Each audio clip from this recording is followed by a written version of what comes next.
السلام عليكم.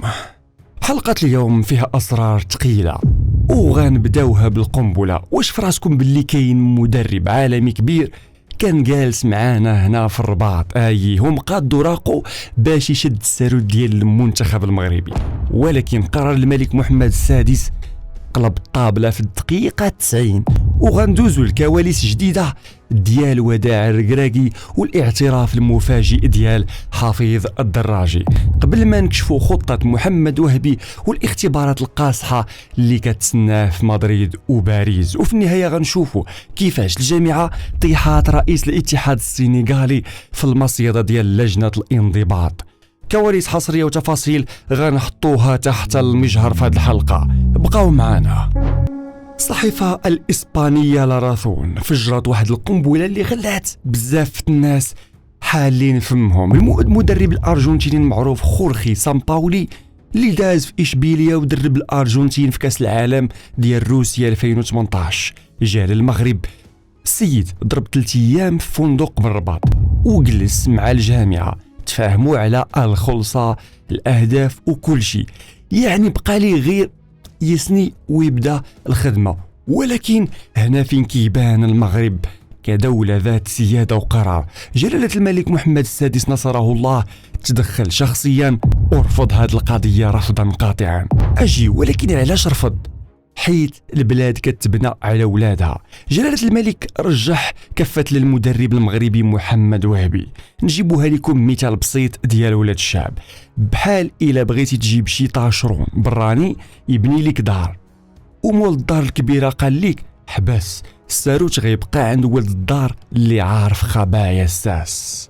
قبل ما نكملوا هاد الاخبار اللي كتسخن الراس، خبط معاك داك الله يكرم خاسر والو، واشترك في القناة وخلي لي الرأي ديالك في التعليق. واش انت مع المدرب المغربي ولا كنتي باغي الأجنبي؟ الجامعة الملكية المغربية لكرة القدم دارت خدمة نقية ونظمات نهار الخميس في العشية بمركز محمد السادس بالمعمورة حفل تكريم كبير لوالد الركراكي والطاقم ديالو باش تشكروا على داك الشيء اللي قدم. وهنا تم الإعلان رسميا باللي محمد وهبي هو المدرب الجديد ديال الأسود.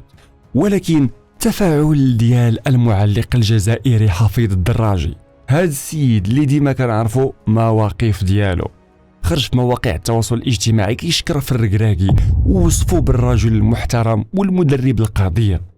الدراجي اعترف باللي الركراكي دار انجاز تاريخي صعيب يتعاود وخلى بصمه كبيره في التاريخ ديال الكره المغربيه والعربيه والافريقيه. ملي كيولي الخصم كيشهد ليك بالكفاءة عرف باللي الخدمة راه كانت نقية. واخا كاينين شي ناس كيسحب ليهم باللي الركراكي بوحدو اللي وصلونا لهاد المرتبة الثامنة عالميا. الكرة في المغرب راه منظومة كاملة واقفة على الصح. كاين مشروع ملكي، جامعة خدامة وجمهور كيزلزل التيرانات. دابا جا وقت محمد وهبي، جا السيد ماشي ساهل، راه هو اللي دا كاس العالم ديال اقل من 20 عام في الشيلي وما داهش بالزهر، راه طيح في اسبانيا البرازيل ميريكان فرنسا وعطى الارجنتين 2-0 في النهائي. الفلسفه ديال الوهبي واضحه، الفرقه كلها هي النجم وما كاينش شي لعاب كبر من المنتخب. وهبي دابا عنده خدمه كبيره باش يجدد الروح ديال الفرقه ويدخل وليدات جداد، حيت بزاف ديال اللعابه اللي كانوا هما الساس في كاس العالم ديال 2022 قربوا يساليو المسيره ديالهم الدوليه. الهدف الكبير دابا هو كاس العالم اللي غادي يبدا في 11 يونيو 2026 في ميريكان كندا والمكسيك. وهبي ما عندوش الوقت للراحه.